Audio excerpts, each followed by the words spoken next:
ഉന്നത വിദ്യാഭ്യാസം പൂർത്തിയാക്കി സ്ഥിരതാമസത്തിന് അഥവാ പെർമനന്റ് റെസിഡൻസിക്ക് ശ്രമിക്കുന്ന പ്രവാസി മലയാളി വിദ്യാർത്ഥികളെയും അവരുടെ കുടുംബാംഗങ്ങളെയും സംബന്ധിച്ച് ഏറ്റവും നിർണായകവും ആശങ്കാജനകവുമായ പുതിയ ഇമിഗ്രേഷൻ നയമാറ്റങ്ങളാണ് പുറത്തു വന്നിരിക്കുന്നത്.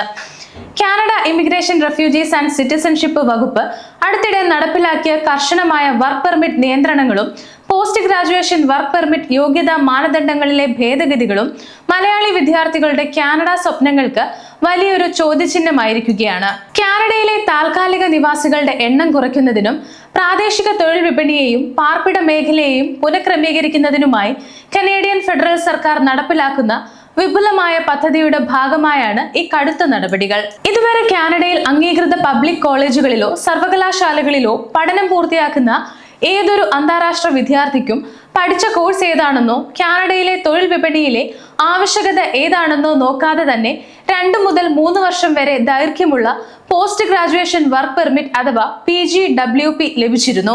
എന്നാൽ പുതിയ നിയമപരിഷ്കാരം പ്രാബല്യത്തിൽ വന്നതോടെ ഈ ആനുകൂല്യത്തിൽ വൻ നിയന്ത്രണങ്ങളാണ് ഏർപ്പെടുത്തിയിരിക്കുന്നത്. ഇനി മുതൽ കാനഡയിൽ തൊഴിൽ ക്ഷാമം നേരിടുന്ന പ്രത്യേക മേഖലകളുമായി ബന്ധപ്പെട്ട കോഴ്സുകൾ പഠിച്ചിറങ്ങുന്ന വിദ്യാർത്ഥികൾക്ക് മാത്രമേ വളരെ എളുപ്പത്തിൽ വർക്ക് പെർമിറ്റ് ലഭിക്കുകയുള്ളൂ. ഹെൽത്ത് കെയർ, എഞ്ചിനീയറിംഗ്, സ്റ്റെം മേഖലകൾ, ട്രേഡ് മേഖലകൾ, കൃഷി എന്നിവ പോലെയുള്ള മുൻഗണനാ വിഭാഗത്തിൽ പെടാതെ പൊതുവായ ബിസിനസ് അല്ലെങ്കിൽ മാനേജ്മെന്റ് ഡിപ്ലോമകൾ പഠിച്ചവരുടെ വർക്ക് പെർമിറ്റ് അപേക്ഷകൾ നിരസിക്കപ്പെടാനോ അവയുടെ കാലാവധി വെട്ടിച്ചുരുക്കാനോ വലിയ സാധ്യതയാണുള്ളത്. ഈ പുതിയ നിയന്ത്രണം മലയാളി വിദ്യാർത്ഥികളുടെ പെർമനന്റ് റെസിഡൻസി സാധ്യതകളെ എങ്ങനെ ബാധിക്കുമെന്ന് നാം കൃത്യമായി മനസ്സിലാക്കേണ്ടതുണ്ട്. കാനഡ എക്സ്പ്രസ് എൻട്രി സിസ്റ്റത്തിലും പ്രൊവിഷണൽ നോമിനി പ്രോഗ്രാമുകളിലും പോയിന്റ് സ്കോർ വർദ്ധിപ്പിക്കുന്നതിൽ കനേഡിയൻ പ്രവൃത്തി പരിചയം, അതായത് കനേഡിയൻ വർക്ക് എക്സ്പീരിയൻസ് ഒരു നിർണായക ഘടകമാണ്. PGWP ലഭിക്കുന്നതിൽ തടസ്സങ്ങൾ നേരിടുകയോ അല്ലെങ്കിൽ ലഭിക്കുന്ന വർക്ക് പെർമിറ്റിന്റെ കാലാവധി കുറയുകയോ ചെയ്താൽ വിദ്യാർത്ഥികൾക്ക് അവരുടെ PR അപേക്ഷയ്ക്ക് ആവശ്യമായ പ്രവൃത്തി പരിചയ സ്കോറുകൾ സമാഹരിക്കാൻ സാധിക്കാതെ വരും. ഇത് ഒടുവിൽ പഠനം പൂർത്തിയാക്കിയ ശേഷം കാനഡയിൽ നിന്ന് തിരികെ നാട്ടിലേക്ക് മടങ്ങേണ്ട സാഹചര്യം വരെ സൃഷ്ടിച്ചേക്കാം. കൂടാതെ വിദ്യാർത്ഥികളുടെ പങ്കാളികൾക്കുള്ള ഡിപെൻഡന്റ് വർക്ക് പെർമിറ്റ് വ്യവസ്ഥകളിലും കാനഡ ഇമിഗ്രേഷൻ കർശനമായ നിബന്ധനകൾ കൊണ്ടുവന്നിട്ടുണ്ട്. ഇനി മുതൽ മാസ്റ്റേഴ്സ്, ഡോക്ടറൽ പ്രോഗ്രാമുകളിലെ അല്ലെങ്കിൽ നിർദ്ദിഷ്ട പ്രൊഫഷണൽ ബിരുദ കോഴ്സുകളിലോ പഠിക്കുന്ന വിദ്യാർത്ഥികളുടെ പങ്കാളികൾക്ക് മാത്രമേ ഓപ്പൺ വർക്ക് പെർമിറ്റിന് അർഹതയുണ്ടായിരിക്കുകയുള്ളൂ.